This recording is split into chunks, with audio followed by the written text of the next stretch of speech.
कार्यक्रम के अवसर पर मंच पर उपस्थित श्यामा प्रसाद मुखर्जी न्यास के अध्यक्ष आदरणीय श्री अशोक खजूरिया जी, इस कार्यक्रम के अध्यक्ष माननीय श्री शकील अहमद जी, भारतीय जनता पार्टी के जम्मू कश्मीर प्रदेश के अध्यक्ष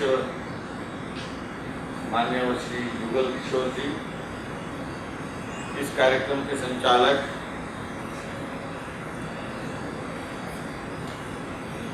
श्रीमान संजय नागपाल जी, आज के इस कार्यक्रम में उपस्थित जम्मू प्रदेश के वरिष्ठ नागरिक, प्रतिष्ठित जन भाइयों और बहनों,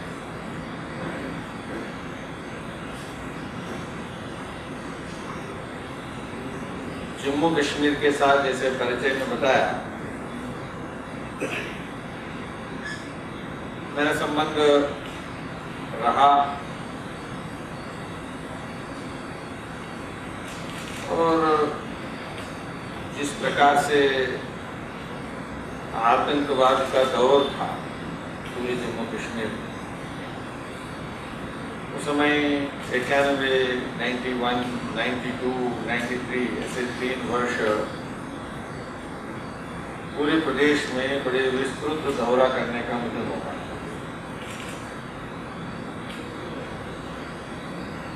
राष्ट्रवादी गतिविधियों के साथ मेरा यहाँ पर संबंध रहा और राष्ट्र प्रदेश के प्रशासनिक विषयों पर भी संवाद करने का और समस्याओं के बारे में राजनीतिक और गैर राजनीतिक सभी लोगों के साथ मिलने का भी मेरे को अवसर मिलता रहा।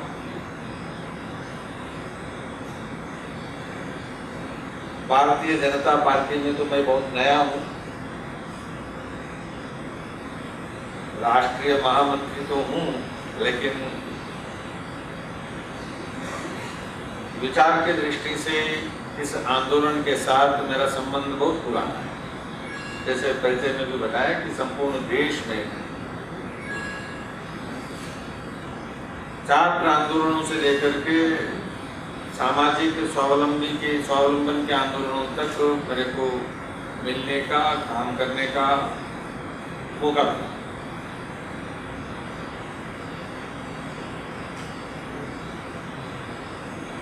भारतीय जनता पार्टी के राजनीतिक गतिविधियों के साथ भी मेरा संबंध बहुत पुराना है, चाहे अभी प्रत्यक्ष राजनीति में अभी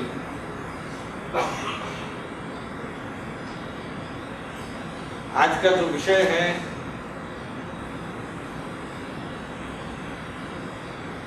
उस विषय पर जिसको आप कह सकते हैं कि जितनी समस्याएं हैं आज इस प्रदेश के संदर्भ में, उन समस्याओं के गहराई से विश्लेषण करने से पहले या विश्लेषण करते समय स्वाभाविक रूप से राष्ट्र के बारे में जो संकल्पना है,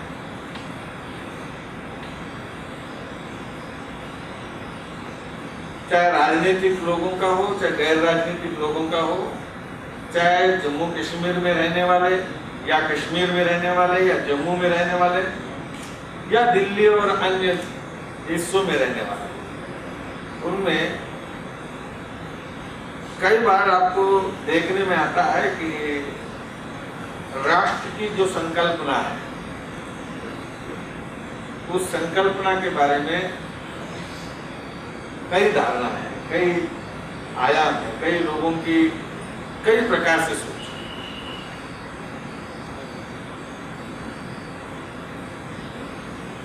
और इस सोच में जो अंतर होता है और सोच बनने के पीछे कारण भी कुछ हो सकते हैं, लेकिन सोच में जो अंतर होता है तो उसके कारण कई बार दिखाई देता है कि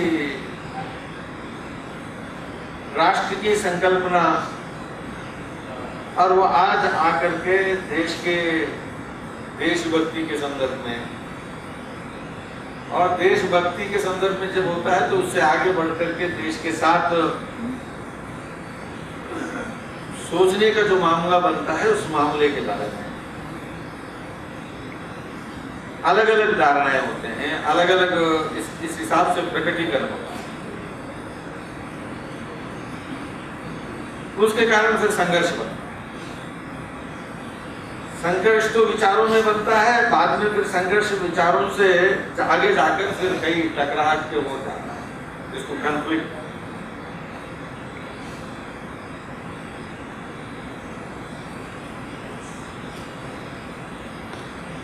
इसमें एक बात मैं कहना चाहूंगा कि आज बहुत परिदृश्य में बहुत अंतर आ रहा है।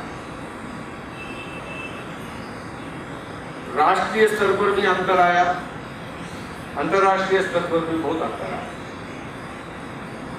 1947 की जो स्थिति है वो आज आपको न जम्मू कश्मीर में है 48 के समय की। आज हम 2013 में बहुत सारे स्थितियों में परिवर्तन आ रहा है। वैश्विक स्तर पर भी बहुत परिवर्तन आ रहा है और हमारे पीछे इतने सालों की कुछ अनुभव थे। विचारों के दृष्टि से भी हमारे पास बहुत अनुभव है, राजनीतिक दृष्टि से इस देश को चलाने का भी हमारे पास अभी बहुत कुछ अनुभव हो गया और राजनीति के आधार पर प्रशासन को चलाने के भी हमारे पास बहुत कुछ अनुभव हो गया।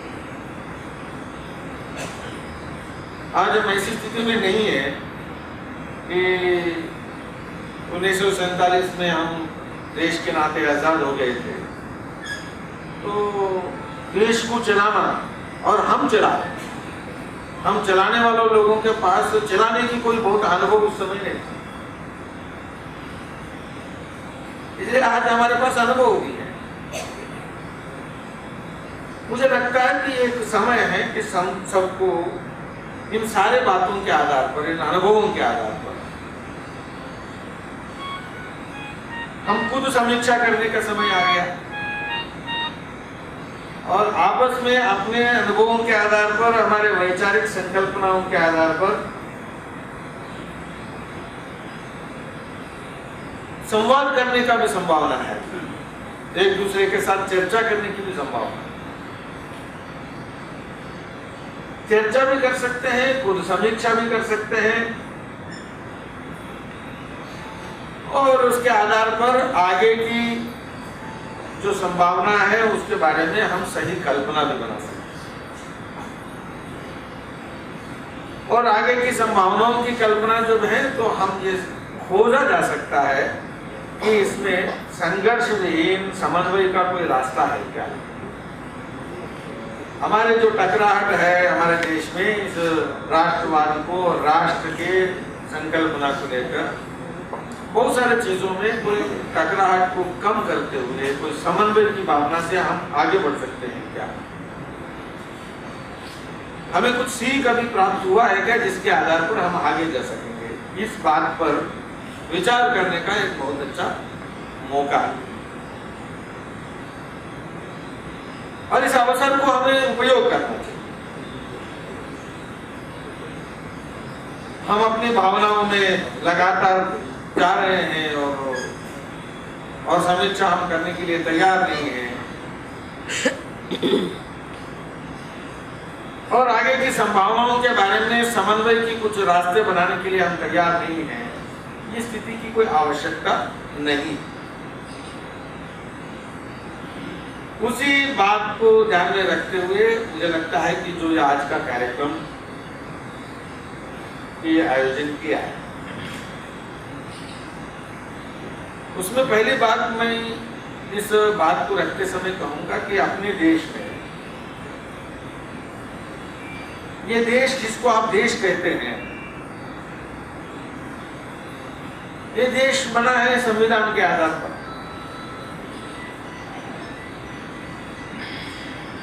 पहले independence act, India independence act है, फिर उसके आधार पर हमारा देश की कॉन्स्टिट्यूंट असेंबली बना। कॉन्स्टिट्यूंट असेंबली, संविधान सभा ने उस संविधान की रचना की, और संविधान की रचना के बाद संविधान को हमने बनाया, और उसकी चर्चा करने के बाद, बहुत लंबी चर्चा करने के बाद हमने उसको स्वीकार किया, और उसके आधार पर हम एक देश को मान लिया है। तो ये देश हमने बनाया।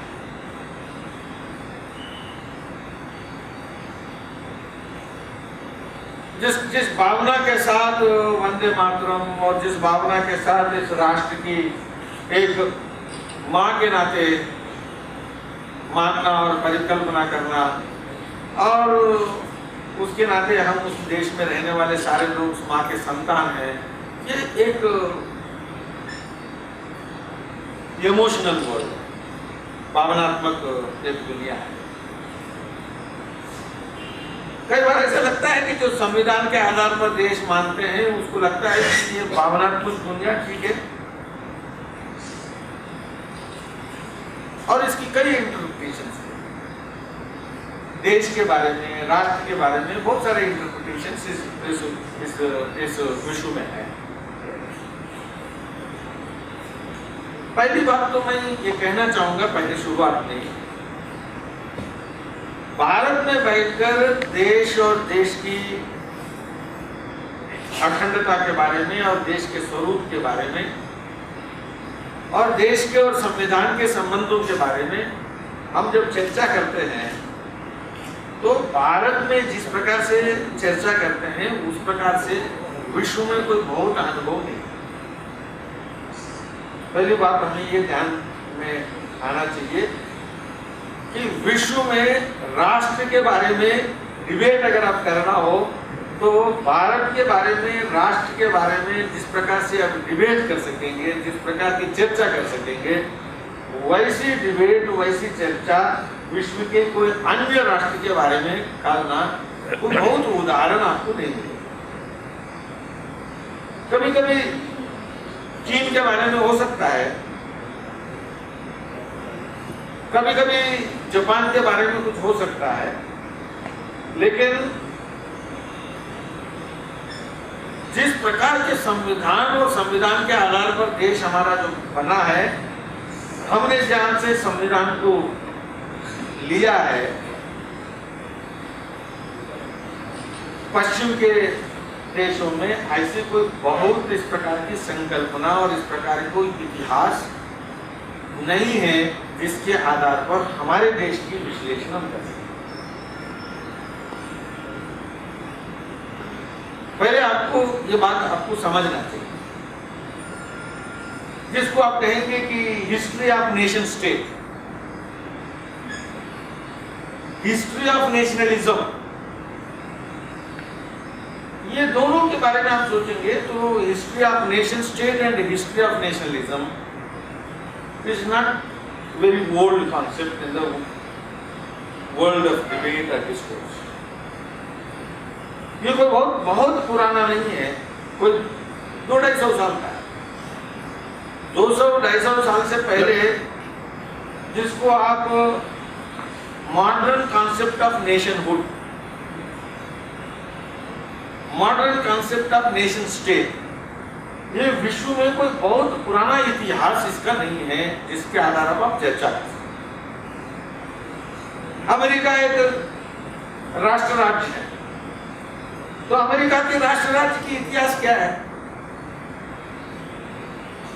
आप जिसको आप ब्रिटेन कहते हैं या यूनाइटेड किंगडम कहते हैं या इंग्लैंड कहते हैं, जो भी आप कहिए, उसको अगर राष्ट्र राज्य की कल्पना में अगर कहना है तो उसकी क्या इतिहास है?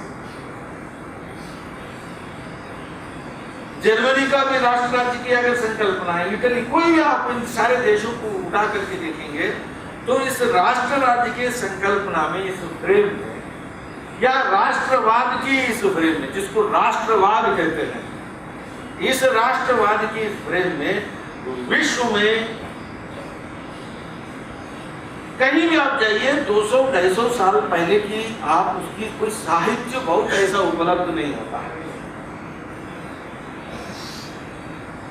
इसलिए भारत के राष्ट्र के बारे में और भारत के राष्ट्रवाद के संकल्पना के बारे में, भारत के राष्ट्र राज्य के संकल्पना के बारे में, nation, nationhood, nation state, nationalism, Bharat की जो भी आप इन बातों के बारे में चर्चा करते हैं तो भारत के लिए उदाहरण ना अमेरिका हो सकता है, ना इंग्लैंड हो सकता है, ना जर्मनी हो सकता है, ना इटली हो सकता है।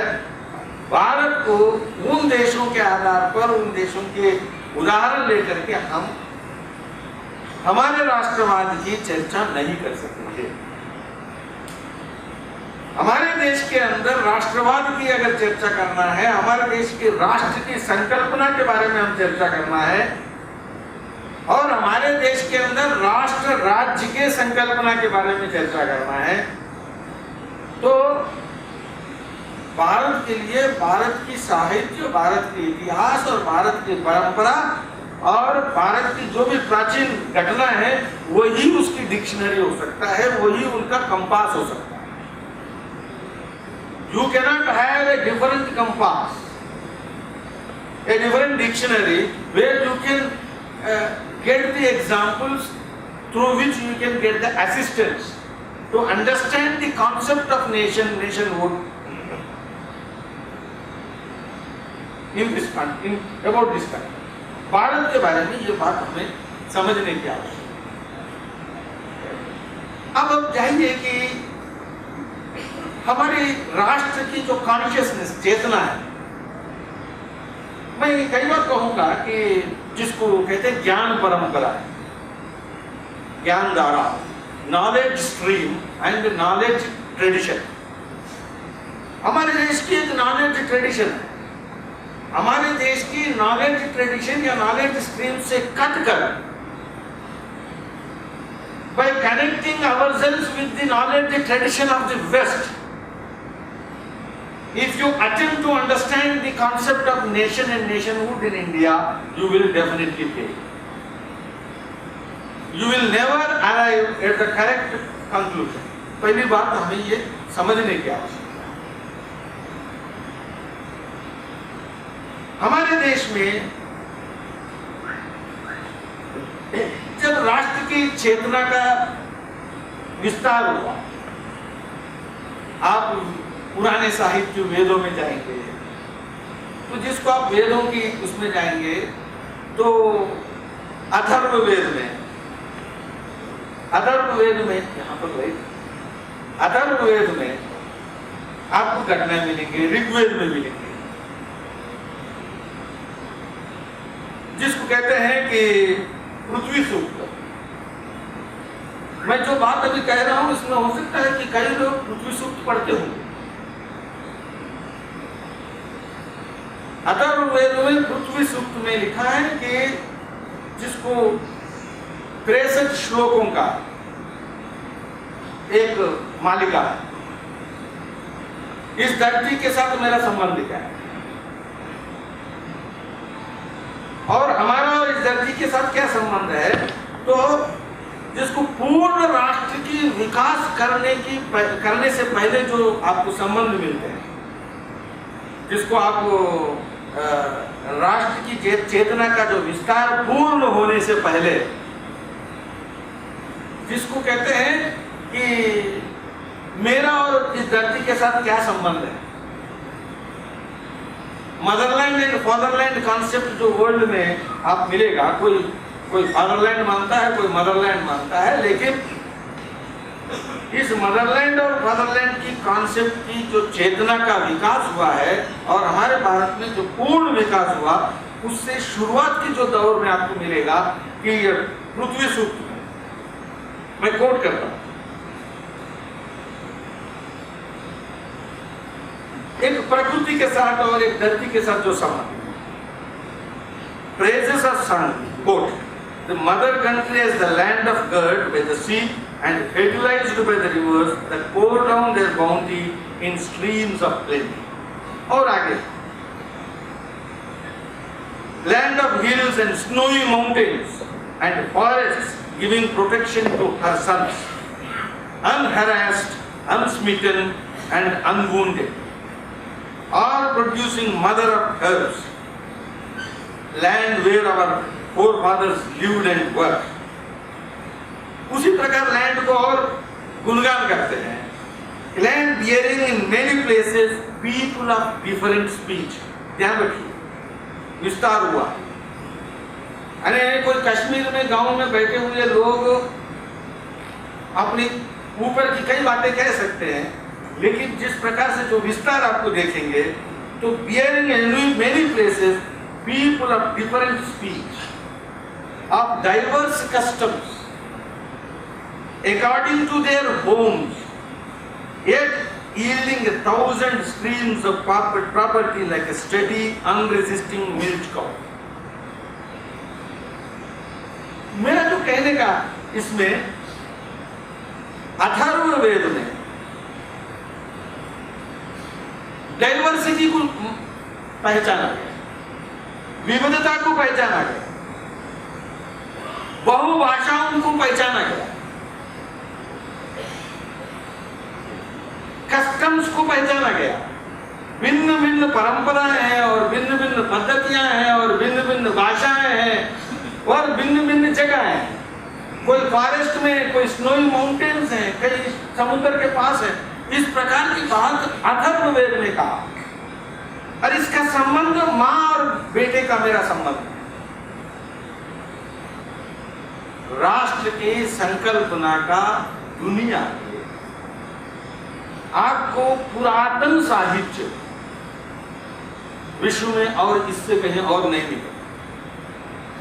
ये बात हमें राष्ट्र के बारे में जब हम कोई क्लेम कर रहे हैं कि हम राष्ट्रवादी हैं, तो it cannot be the construction of today's political group. तो कोई आज एक राजनीतिक या गैर राजनीतिक वैचारिक कोई गुट आज भी कोई संकल्पना बना करके अब ये मानना चाहिए, ये बात नहीं हो सकती. This very diversity is recognized in a supremely patriotic spirit as a source of national strength, of that richer and fuller unity in which all diversities lose themselves with their several contributions towards the development of a common life, even as, quote, 1,000 streams merge themselves in the sea.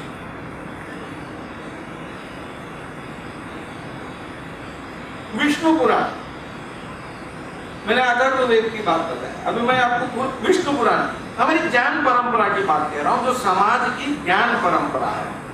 उसमें अलग अलग stages में जो बातें आपको कही है,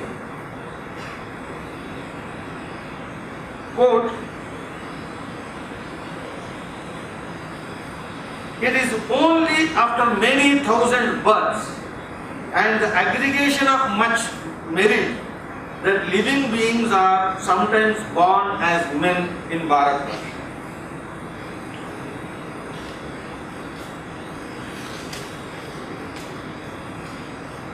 Those men are fortunate who are born with perfect faculties in Bharatvarsh. Ramayan की बात अभी जुगल जी ने बताया. सोने की लंका भगवान राम जीत गए. उस समय की लंका दुनिया के संपत्ति की राजधानी थी. कोई गरीब राष्ट्र नहीं था, कोई गरीब देश नहीं था, संपत्ति की राजधानी थी. वो सब जीतने के बाद कहते हैं कि हम कहीं यहीं रह जाएं. तो भगवान राम लक्ष्मण से कहते हैं, जननी जन्मभूमिश्चा स्वर्गादपि गरीयसी.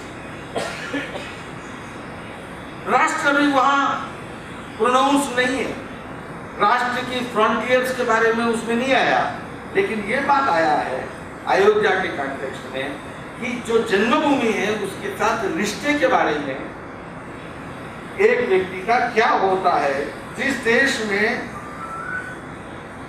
काल गणना में मतभेद हो सकते हैं, लेकिन आज के समाज को भी बहुत गहराई से प्रभावित करने वाला एक महान, जिसको भगवान कहे हैं, पुरुषोत्तम का, ऐसे भगवान राम कहते हैं कि जननी जन्मभूमि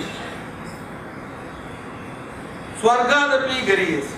सो the relation between the son and motherland वो किस प्रकार से है, वो भी एक आपके इतिहास में है। अथर्ववेद में और एक श्लोक है, आपको और एक स्टैंजा मिलेगा, माता भूमि पुत्रोहम पृथिव्या। ये भूमि है, मैं, मेरी माँ है और इसका मैं पुत्र हूं। इस प्रकार की बात आपको एक बार नहीं और बार मिलेगी। और इसकी राष्ट्र की चेतना की संकल्पना की विस्तार जो होता है, जिसमें बहुत सारे लोग, ये कोई बात ऐसी नहीं कि यहाँ बैठे हुए लोगों को नया लग रहा, पढ़े लिखे लोग नहीं, अनपढ़ लोगों को भी कोई बात मैं कह रहा हूँ नया नहीं लगेगा, क्योंकि जिस प्रकार से इस देश में हजारों वर्षों में चेतना का विकास और चेतना का विस्तार सामान्य जनों तक कुछ ज्ञान परंपराओं से हुआ है, वो विश्व के किसी और साहित्य में आपको नहीं मिलेगा, विश्व की किसी और सभ्यता में नहीं मिलेगा। ऋग्वेद की एक नाड़ी सूक्तम, इसमें हम, आपको मालूम है कि इस देश में जब हम धरती को माँ मानते हैं, तो वो धरती को हम खोरी धरती नहीं है, वो नदियों के साथ भी हम अपना नाता जोड़ते हैं और नदियों को भी हम माँ मानते हैं और हम पवित्र मानते हैं। और इस धरती के हर एक जमीन की टुकड़ा और हर एक आयाम हमारे लिए सैक्रेड, पवित्र है। उसमें इमम में गंगे, यमुने सरस्वती, शुतुद्री, स्तोमम सचता, पुरुष्ण्या, असिज्ञा, मरुद्वदे, वितस्ता यज्जिकीये, रुणिया, सुषोमया।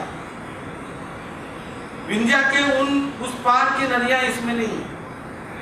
जो नदियों का यहाँ पर विचार यहाँ हुआ है ऋग्वेद में, उसमें माता और पुत्र का जो संबंध नदियों के साथ, पवित्रता के साथ नदियों का है।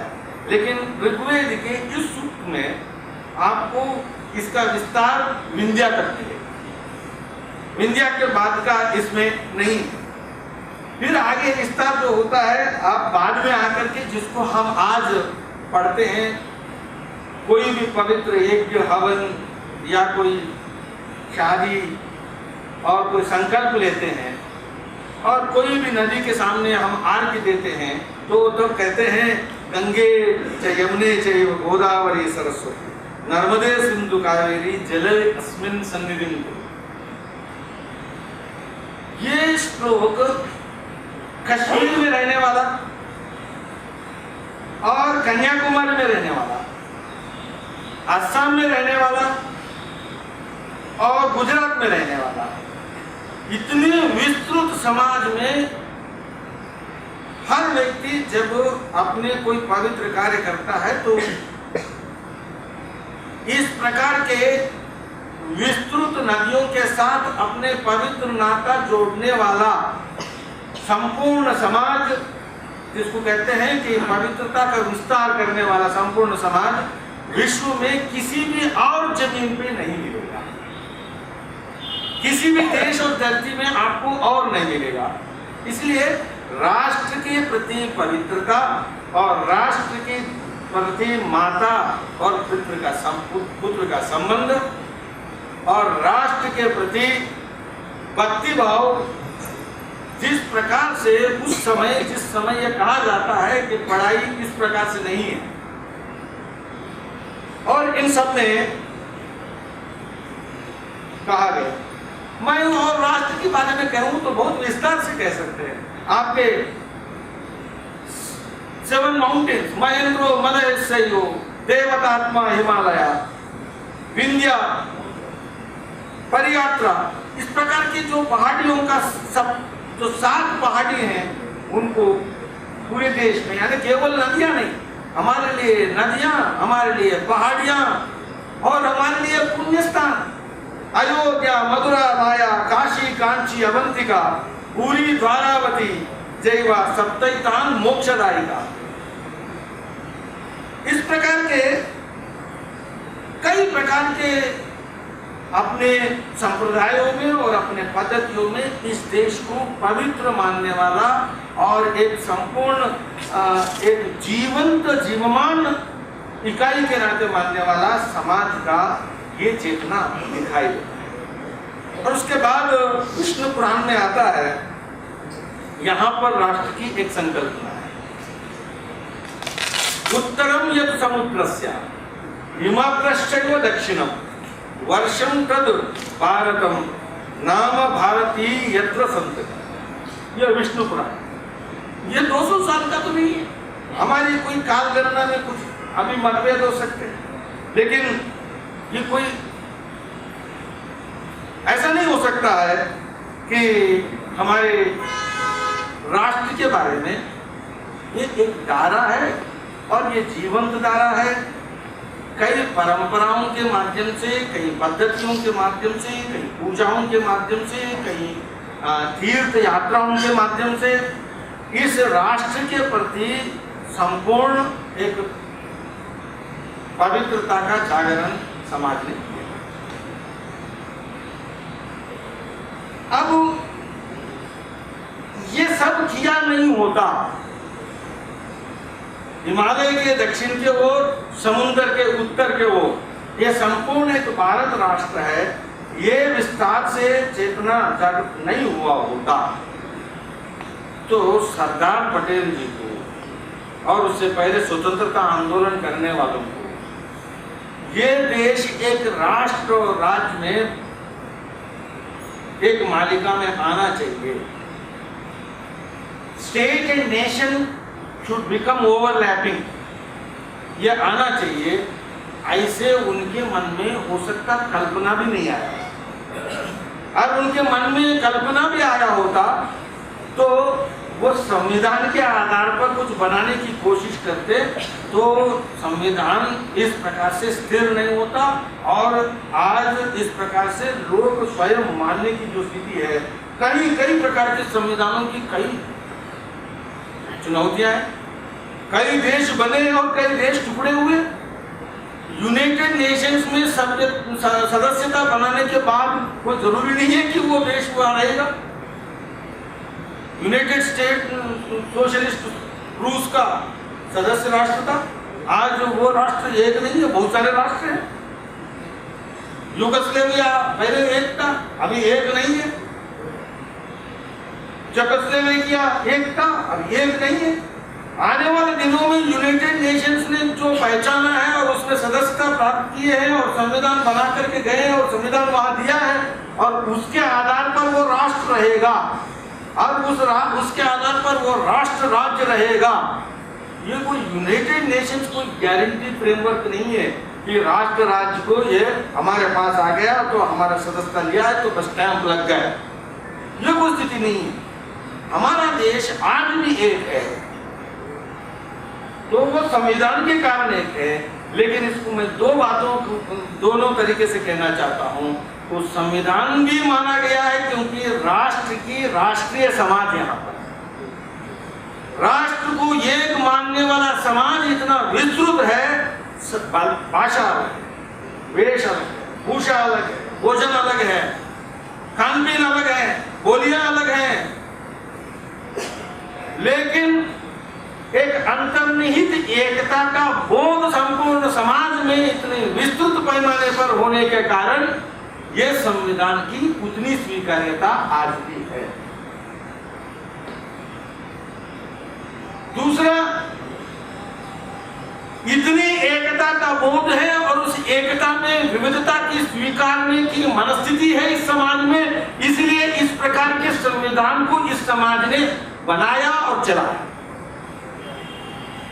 दूसरी बात, तो ये दोनों बातों को हमें समझना चाहिए कि modern concept of nation based on constitution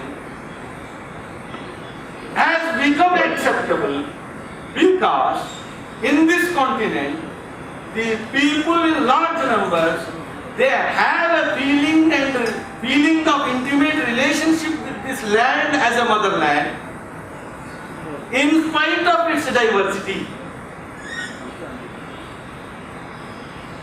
If that was not there, then this kind of nation with this kind of constitution would not have become possible. ये बात हमें आज के मॉडर्न कॉन्स्टिट्यूशन के बारे में सोचते समय कहना चाहिए।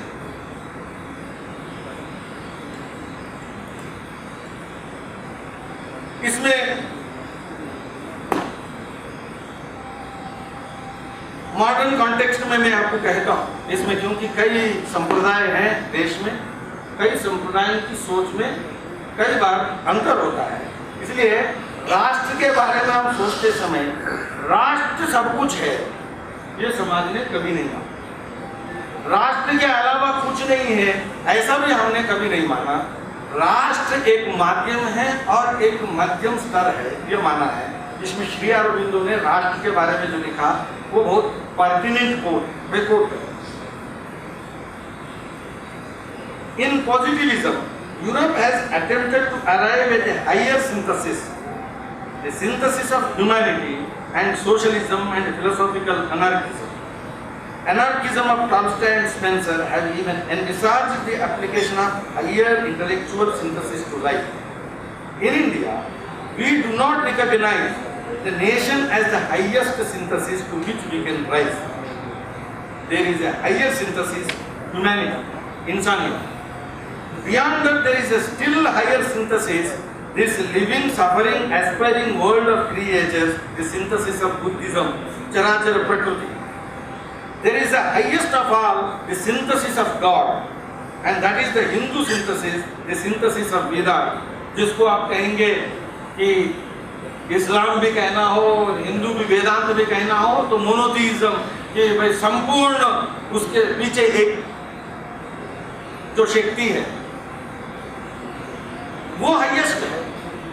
लेकिन हमने with us today, nationalism is our immediate practical faith and gospel, not because it is the highest possible synthesis, but because it must be realized in life if we are to have a chance of realizing others. इंसानियत और मोक्ष जो भी आप कहते हैं, we must live as a nation before we can live in humanity. ये बहुत इम्पोर्टेंट अपने को सोचने की आवश्यकता है। अब मैं कुछ इसमें हमारे मॉडर्न नेशनहुड के पीछे महात्मा गांधी, श्यामा प्रसाद मुखर्जी, B.R. अम्बेडकर, सरदार वल्लभ भाई पटेल, जवाहरलाल नेहरू, जितने भी लोग हैं जिनकी आज मान्यता है संपूर्ण देश में, कुछ मतभेदों के कुछ विषयों पर होने पर भी स्वतंत्रता के देशभक्ति के संदर्भ में नेताजी सुभाष चंद्र बोस, इन सारे लोगों के विषय में राष्ट्रवाद के संदर्भ में उन्होंने सबने एक माना है, religion can not be the basis of nation. एक सबसे इंपॉर्टेंट बात, ये religion can not be the basis of nation जो है, ये किसी एक व्यक्ति का देन नहीं है इसकी। और ये सारे लोगों ने, मैंने जितने नाम महान लोगों का नाम लिया है जो कॉन्स्टिट्यूएंट असेंबली में और कॉन्स्टिट्यूशन बनाते समय, इंक्लूडिंग शेख अब्दुल्ला ने ऑन रिकॉर्ड क्या बोला वो सब देखेंगे, तो सबके आधार पर कहेंगे religion can not be the basis of nationhood. इसलिए हमारे लोगों के मन में हम हिंदू मेजॉरिटी है इसलिए एक नेशन होना चाहिए, हिंदू नेशन होना चाहिए, इस प्रकार से किसी ने नहीं कहा। हमने हिंदू को तो पहले रिलीजन के नाते माना नहीं, जितने भी लोगों ने माना, मैं उसके बाद में आऊंगा। लेकिन religion can not be the basis of nationhood, ये देश के सभी महान लोगों ने अलग अलग मत, अलग अलग विषयों पर प्रकट करने वाले सारे लोग इस विषय पर एक मत रहे हैं। तो religion cannot be the basis of nationhood and nationalism, and India cannot be a theocratic nation, a theocratic state. ये कोई मजबूरी में नहीं कहा।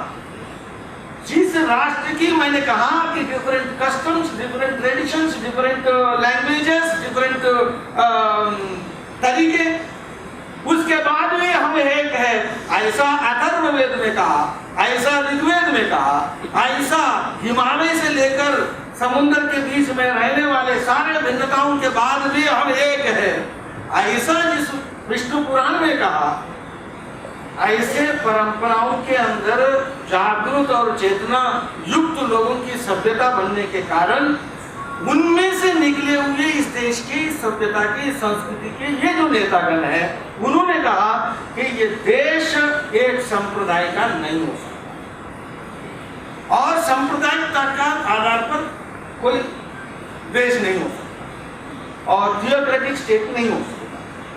ये बात हमारे भारत की परंपरा है। ये कोई आज अचानक आ गया ऐसा नहीं है। तो ये जब आपने कहा तो कई बार लोगों को लग सकता है कि उस समय बड़ी क्या कहते हैं उन्माद जैसी स्थिति रही, टू नेशन थ्योरी, और टू नेशन थ्योरी के आधार पर पाकिस्तान की परिकल्पना कि मुसलमान एक अलग है, अलग परंपरा है, अलग सभ्यता है। वैसे रेशियली तो कोई अलग नहीं है, अलग हो भी नहीं सकते, अलग कर भी नहीं सकते। इसके बावजूद इस प्रकार की उसके उन्माद डाला गया कि इंपेरियलिज्म का जो डिवाइड एंड रूल का जो सिद्धांत को आगे बढ़ा करके पूरे समाज में साम्राज्यवाद के लिए आने वाले दिनों में इस देश में पहले तो इस देश को साम्राज्य के अंतर्गत कैसे चलाया जाए, और जब छोड़ते जाते हैं तो हमारे हितों को इस उपखंड में कैसा रखा जाए, इस देश में, इस एरिया में कैसे रखा जाए।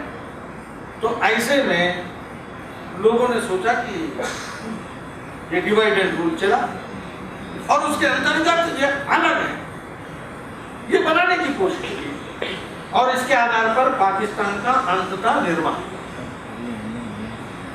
आज पाकिस्तान, मैंने पहले ही कहा कि अब 1947 नहीं है, अब कश्मीर के लिए 1948 नहीं, 1947-48 नहीं, अब 2013 है। दुनिया भी बहुत आगे गया और हम भी बहुत आगे गए और पाकिस्तान भी कहा गया कि हम जाए। इसीलिए आज मैं कहना चाहूंगा कि पाकिस्तान वैसे कोई दुनिया में भी एक रिलीजन के आधार पर एक राष्ट्र राज्य का निर्माण हमेशा के लिए नहीं रहा। कहीं भी हुआ तो कहीं बदल गया, कोई ऐसा संभव ही नहीं। कोई मजहब के आधार पर दुनिया में कहीं नहीं है और ये संभव नहीं है, रखना संभव नहीं है। आज मैं कहूंगा कि 1900 रिलीजियस प्लूरलिज्म का की आदत हमारे देश में हजारों वर्ष, रिलीजन इस देश में परमानेंट भी नहीं रहे। कल के दिन आप लिख के नहीं दे सकते हैं कि जो आज का रिलीजन है कल के दिन परमानेंट रहेगा। बुद्धिज्म इस देश में बड़ा विस्तृत रहा, कश्मीर में रहा। जितने आज इस्लाम में है, जितने आज वैदिक परंपरा में अनुयायी हैं, उसमें पहले बुद्धिज्म में भी रहे होंगे। तो कोई गारंटी और 200 साल के बाद क्या होगा ये कोई लिख के नहीं दे सकता। तो ऐसे में अरे ये बात हम जानते हैं। और एक अमेरिकन आता मार्क ट्वेन आप जानते हैं, उन्होंने कहा India has 2 million gods, India has got 33 crore of god. ये जो बातें कही है इंडिया हैज 2, ये मार्क ट्वेन ने जो कहा quote, India has 2 million gods and worships them all. In religion all other countries are paupers, India is the only millionaire. हमें ये सीखने की आवश्यकता है कि religious pluralism is not an exception in India. and it is not a new development in India. ये जो सांप्रदायिक विविधता है, सांप्रदायिक विविधता इस देश में कोई नया नहीं है। ये भी, इसका भी इतिहास हजारों साल से। इसलिए सांप्रदायिक विविधता में भी रहने का अभ्यास इस समाज ने दिखाया है, सिखाया है। ये एक बहुत महत्वपूर्ण है। और मैं आई एम क्लियरिंग एवरीथिंग तो so that I can come to the very important issues. और हिंदुत्व, अभी हिंदुत्व बड़ा भूत बन गया है। सुप्रीम कोर्ट जजमेंट के बाद हिंदुत्व के आधार पर कोई झगड़ा नहीं कर सकता। सुप्रीम कोर्ट की जजमेंट हिंदुत्व के बाद जो दिया है, उसके बाद कम से कम अब देश में हिंदुत्व के नाम पर झगड़ा नहीं कर सकता। चाहे करना है तो आप हेतु की तरीके से करते रहो, लेकिन झगड़ा नहीं कर सकते, क्योंकि Hindutva is not a religious fundamentalism. ये बात मैं को the Constitution bench decisions after a detailed discussion indicate that no precise meaning can be ascribed to the terms Hindu, Hindutva and Hinduism, and no meaning in the abstract can confine it to the narrow limits of religion alone, excluding the content of Indian culture and heritage.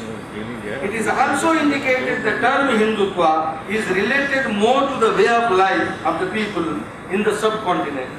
It is difficult to appreciate how in the face of these decisions the term Hindutva or Hinduism per se in the abstract can be assumed to mean and be equated with narrow fundamentalist Hindu religious bigotry, or be construed to fall within the prohibition representative of peoples act के context में उन्होंने judgement किया। इन बातों को हम समझने के बाद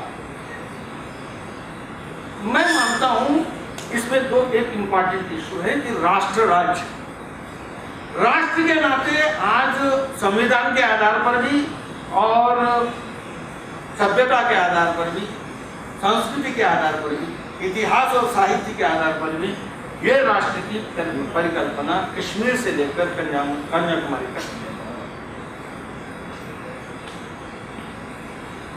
ये इंडिविजिबल, इसमें कोई डिविजन नहीं। इसमें एक महत्वपूर्ण है कि हिंदू वाला विषय पर भी मैंने आपके सामने रखा, और हिंदू के बारे में उत्पत्ति तो यहाँ तक है कि आप यहाँ से राजस्थान जाएंगे तो जो हिंदू है जो इंडिया है वो हिंदू है एक ही, उसमें कोई अंतर नहीं।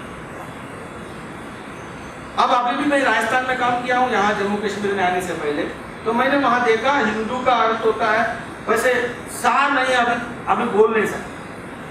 राजस्थानी लोगों में कई प्रदेशों में, जोधपुर में, मारवाड़ में आप जाएंगे तो 7:30 को हाड़े हाथ बोलते, सा शब्द नहीं है। जैसे बंगाल में बा शब्द नहीं है, वाह को बा बोलते, वाह शब्द नहीं है बंगाल में। विवेकानंद, अरविंदो, वैसे बंगाल में वाह नहीं है। ये जो पश्चिम के सरहद है इस एरिया में सा शब्द नहीं।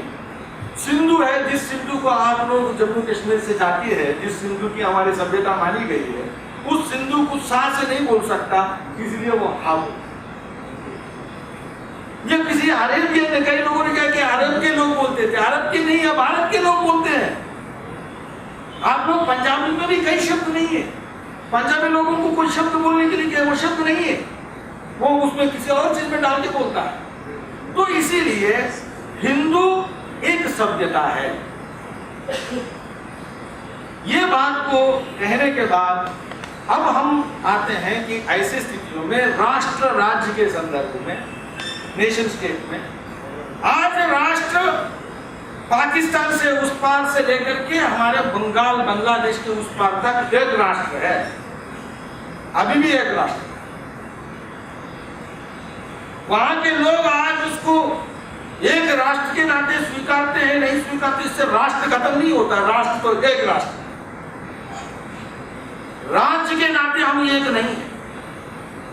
आज राज्य 3 होंगे, 4 होंगे, कल के दिन और होंगे, लेकिन राज्य के विषय में भी इस देश में जब भी पराक्रम और समझदारी बढ़ी है, वो संपूर्ण राष्ट्र को एक राज्य में पिरोने की कल्पना हमेशा है। चाणक्य चंद्रगुप्त के समय में रही, हर्षवर्धन के समय में रही, विजयनगर साम्राज्य के समय रही है, महाभारत में धर्मराज के समय में रही, राजसूय अश्वमेध में रही। इसलिए जब भी इस देश में हमारे राष्ट्र के सारे लोगों की कामनाएं संपूर्ण रूप से प्रकट होना है और पुष्पित और फलित होना है, उसके लिए माध्यम एक राज्य की परिकल्पना हर युग में रहा है। इसलिए आज भी अगर हमारे मन में रहता है कि भारत अखंड राष्ट्र, भारत अखंड राज्य बनना चाहिए, तो ये कामना है। भारत अखंड राष्ट्र, भारत अखंड राज्य बनना है, एक राज्य में बनना है, तो ये कामना है। लेकिन हम मानते हैं कि इतिहास की सच्चाइयों को भूल कर नहीं बना सकते, लोगों की स्वीकार्यता के बगैर नहीं बना सकते, लोगों को साथ लेके ही बनाना।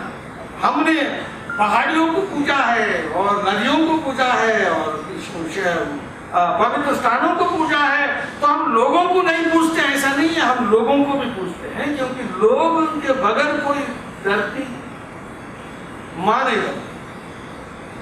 तो इसलिए उन सारे लोगों को हम अपना मानकर, और जब जाएंगे तो कोई जरूरी है कि 15 साल में जाना चाहिए, आने वाला 25 साल की कोई रेखा रख करके जाना है। हम 5000 साल से जी रहे हैं और 5000 साल तक जीने वाले हैं एक राष्ट्र के नाते। तो ऐसे में हम इंतजार करने की हमारे पास क्षमता है, हमारे पास समझ है, हमारे पास दर्शन है, इसीलिए इंतजार करने की हमारे पास क्षमता है। इसलिए ऐसे परिस्थिति में जम्मू कश्मीर और कश्मीर ये हमारे लिए एक महत्वपूर्ण हिस्सा होता है। अटल जी ने कहा कि Kashmir is not a piece of land,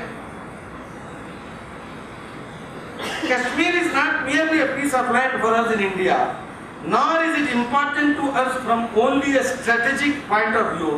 Rather, Kashmir is one of the proud symbols of India's ancient civilization and modern nationhood. देखिए, हम कश्मीर क्यों महत्वपूर्ण है? कश्मीर हमारे लिए महत्वपूर्ण इसलिए है क्योंकि हम कश्मीर के साथ सांस्कृतिक दृष्टि से, सभ्यता की दृष्टि से, सामाजिक दृष्टि से हजारों सालों से जुड़े हुए हैं। उसको हमने मुकुट माना है और संविधान के अंतर्गत जो राष्ट्रवाद की परिकल्पना हमने संविधान में किया है, नेशनहुड, उस नेशनहुड में if Kashmir is not there, again we will prove as a failed concept of nation. हमारा नेशनहुड का जो टेस्ट है वो कश्मीर में, हमारे राष्ट्रवाद, हमारे देश की जो प्रति दर्शन है वो कश्मीर में टेस्ट हो।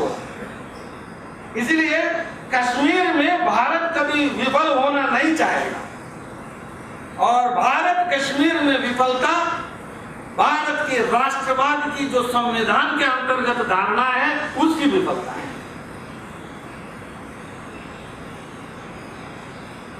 पाकिस्तान की विफलता भी भारत की विफलता बनी नहीं जाएगी। भारत की दृष्टि से हमने पहले कहा कि भाई religion can not be the basis of nationhood.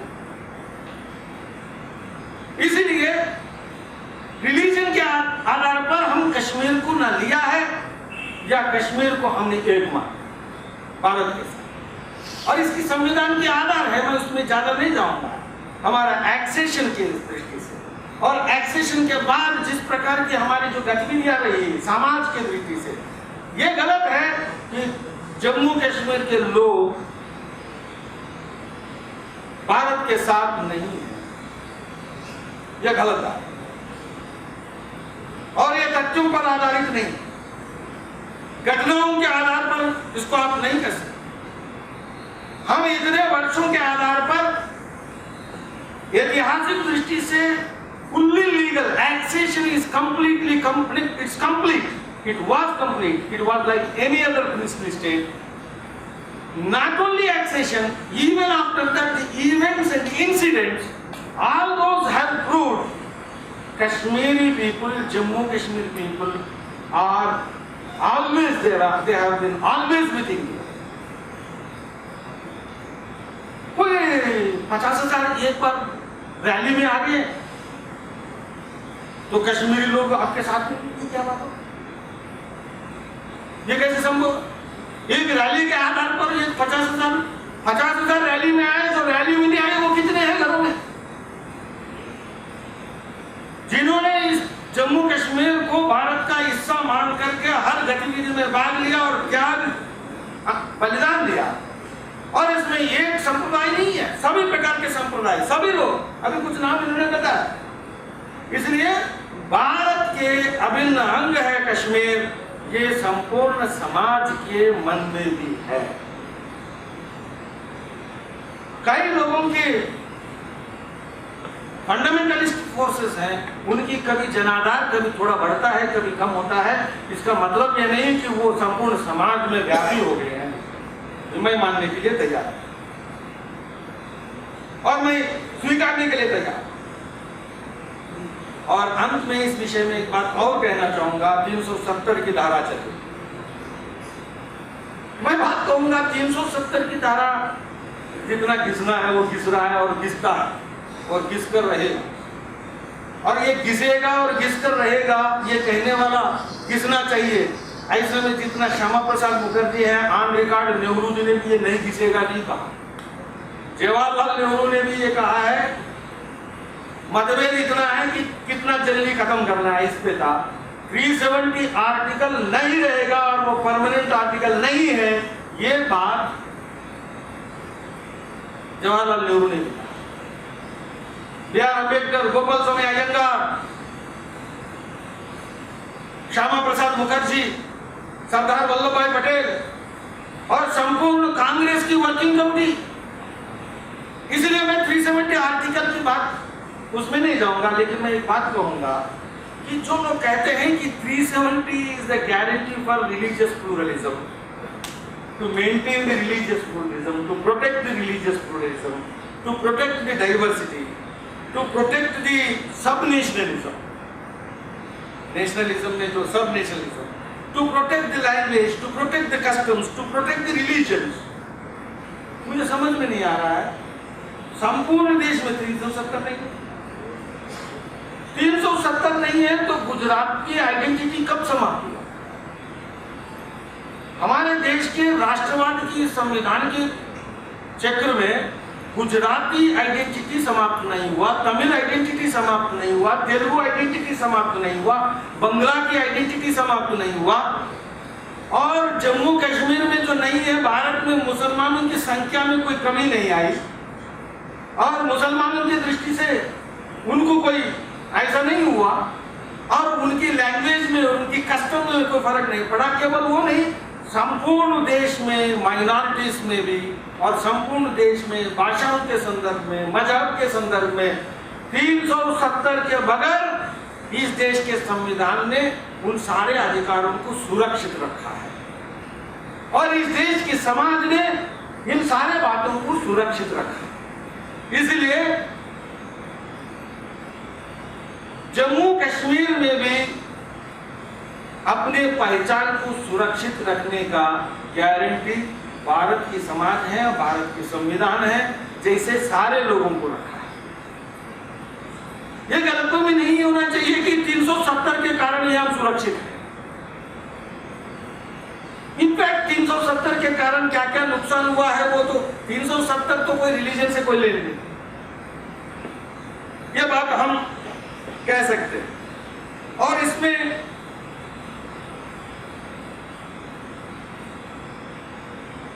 एक बात मैं कहना चाहूंगा इस संदर्भ में,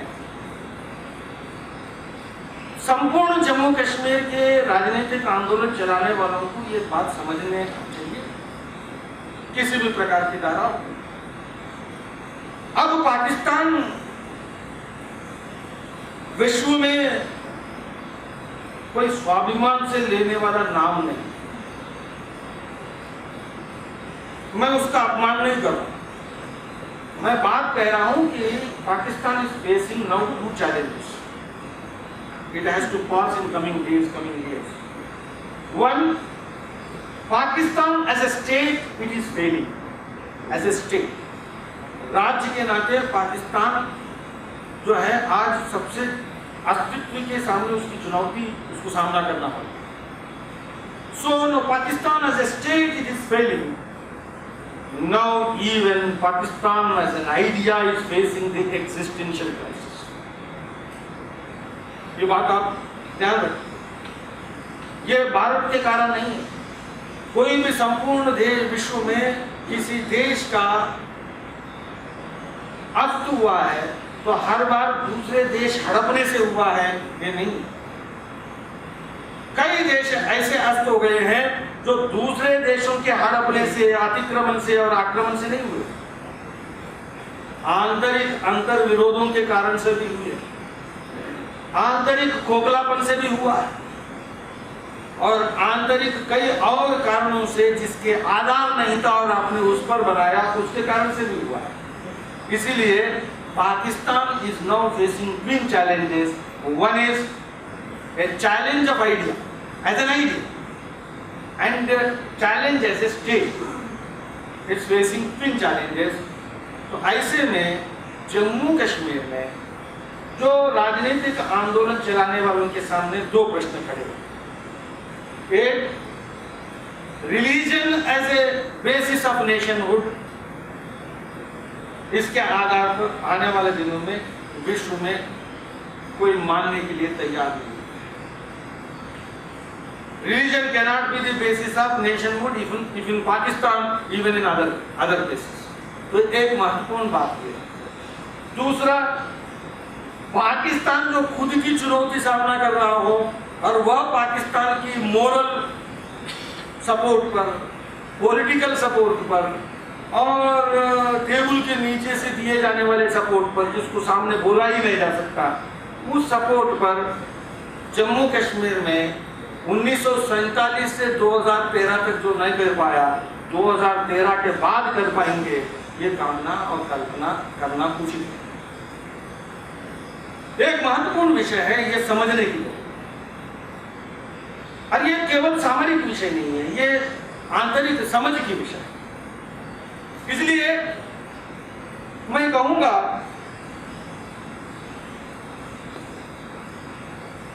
चीन जिस प्रकार से, अमेरिका जिस प्रकार की स्थिति में है, ऐसे में जिस भारत के संविधान के अंतर्गत समाज अक्षुण्ण है, सुरक्षित है, पुष्पित है और पल्लवित है और बाकी सब चीजों के लिए आपको सुरक्षा है, और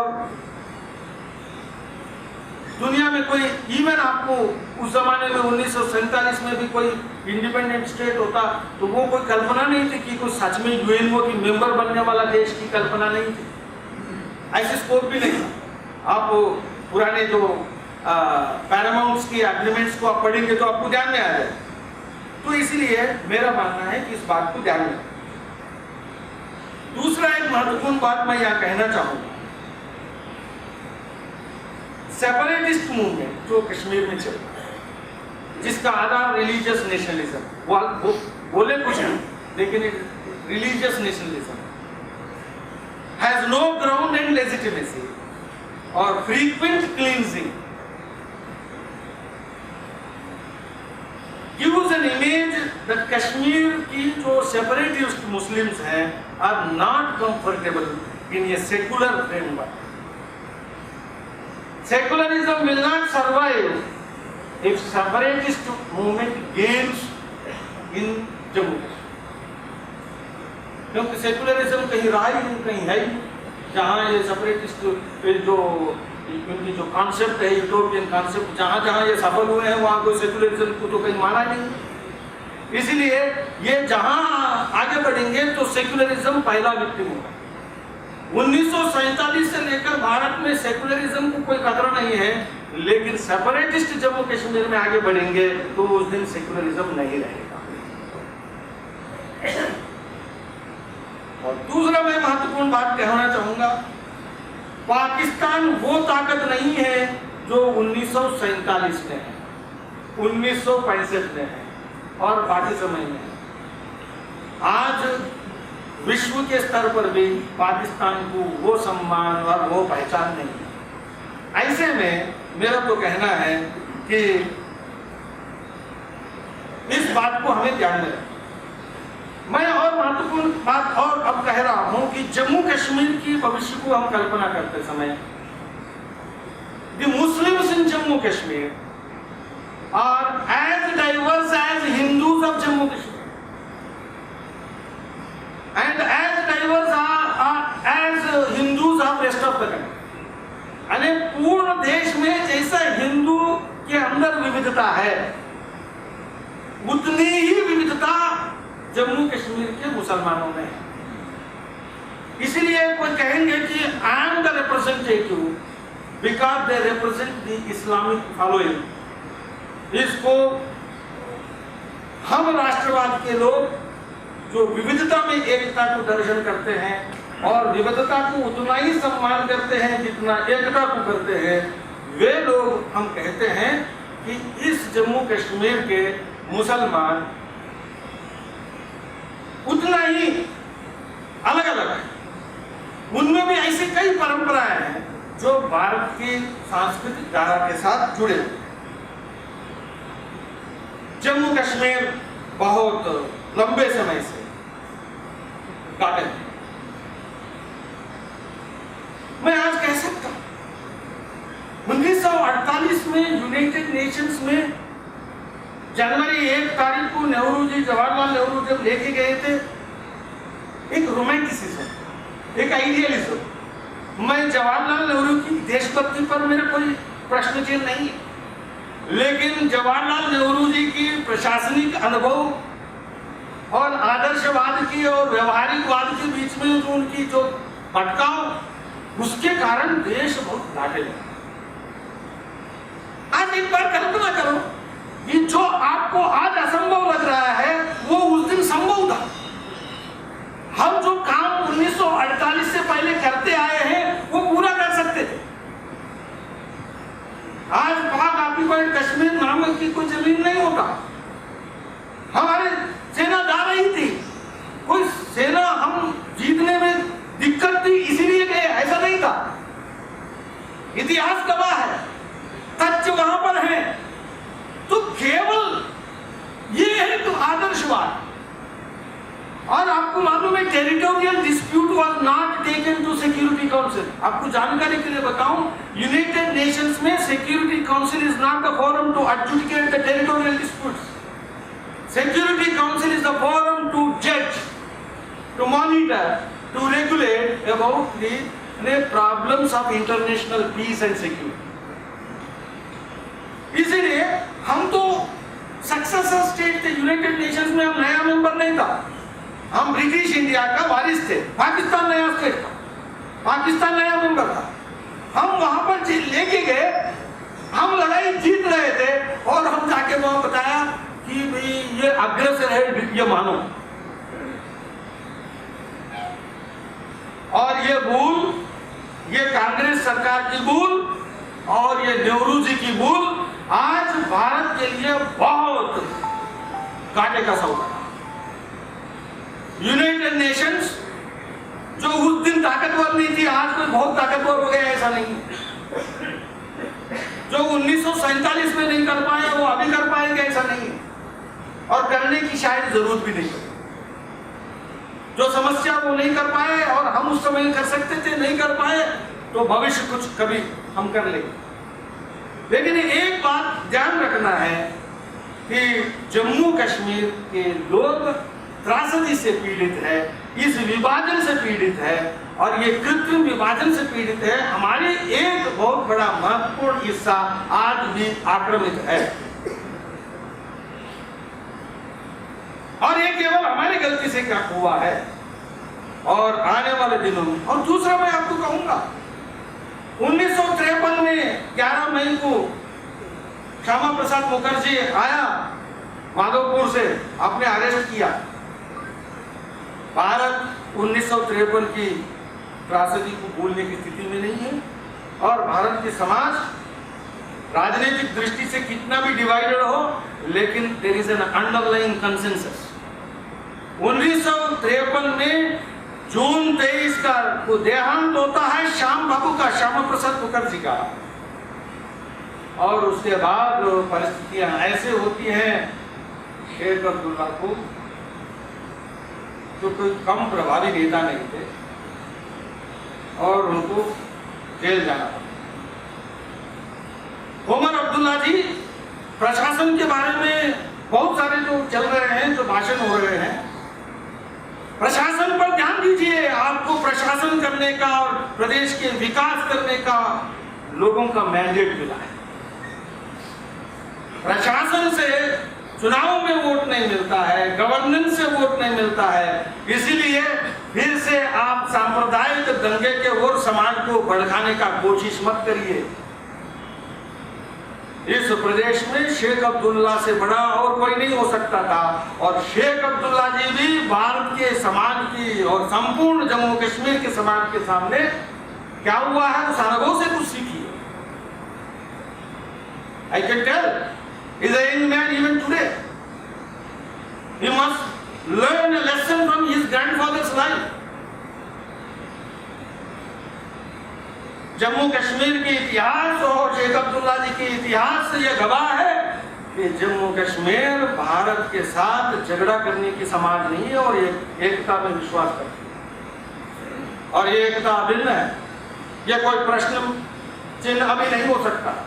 तो इसीलिए प्रशासन पर हालत खराब है।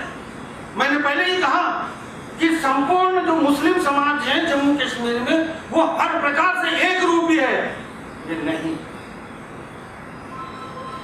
जो वत्तल समाज है आज भी स्कैवेंजिंग में लाखों लोग लगे हुए हैं, उनकी कोई चिंता नहीं हो रही।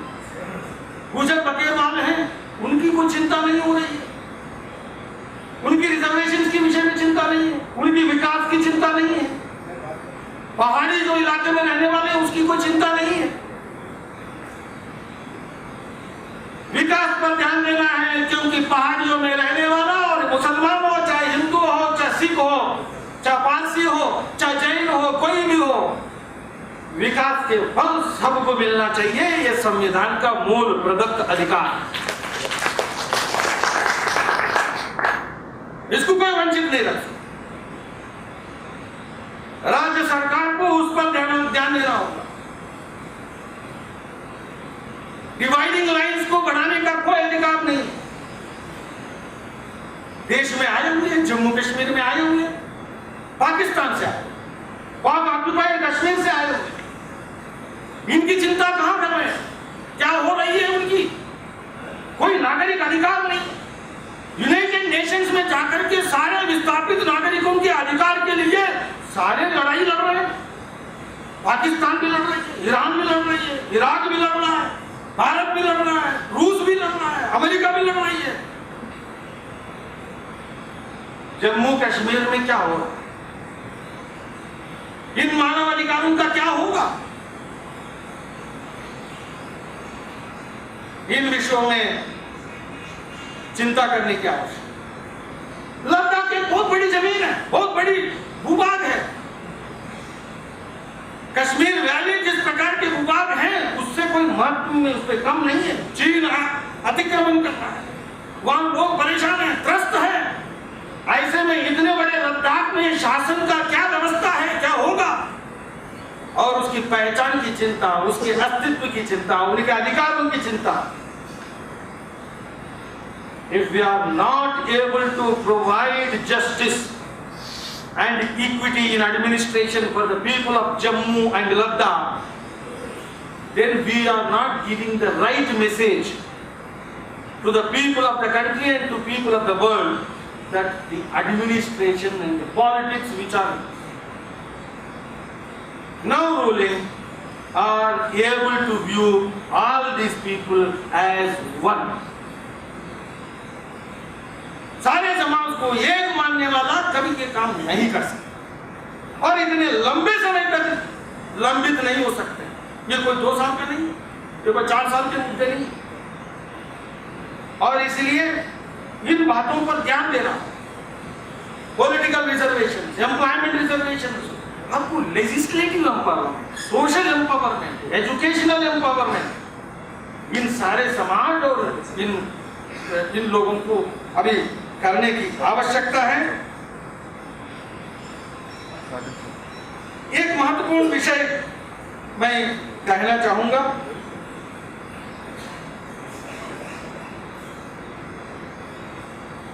मैं श्यामा प्रसाद मुखर्जी के संन्यास के ओर से जो राष्ट्रवाद की व्याख्या है, इसमें अंत में मैं 2-3 बात आपके सामने अंतिम बातों के नाते कहना चाहूंगा। 1947 में भारत एक नए राष्ट्र राज्य के नाते, स्वतंत्र राष्ट्र के नाते स्थापित। विश्व की संरचना एक प्रकार से, और उसमें कई वर्षों की गुलामी से हम बाहर निकले।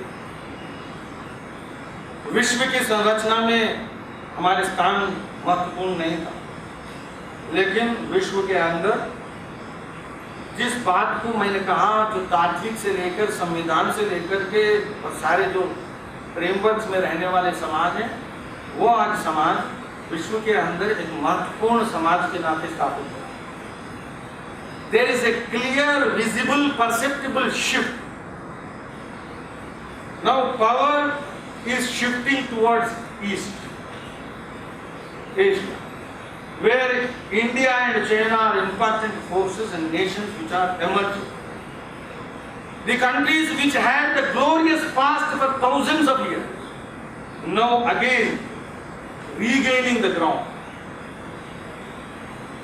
विश्व की संरचना में भारत को, भारत के सोच को और भारत के कल्याणकारी दर्शन को नजरअंदाज करके विश्व को चलाना अगर कोई सोचता है तो विश्व में अब आने वाले दिनों में संभव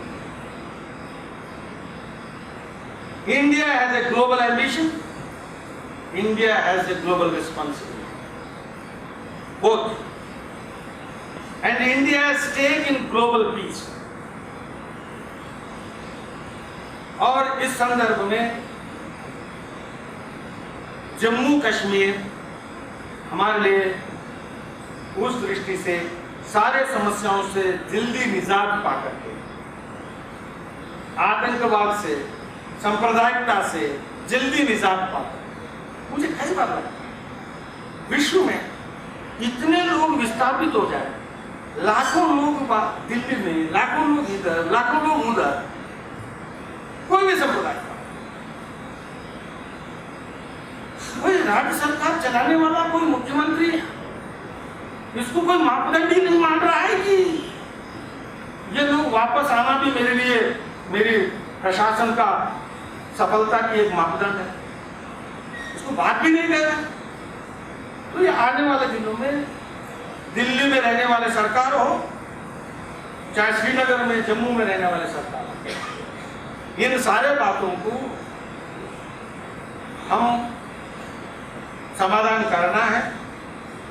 हम लचीला रहते हुए भी एकता को बनाए रखते हुए और सबके बातों को समाविष्ट करते हुए, सबके हितों को समाविष्ट करते हुए, सबके पहचानों को सुरक्षित रखते हुए, सबके भाषा और बोली को आगे बढ़ाते हुए फिर भी एक देश है और सफल देश है, ऐसा हम कहते हुए चलना है। ये हम सबके लिए प्रश्न है और अब हम सबके लिए मैं कहता हूँ कि परीक्षा का समय है।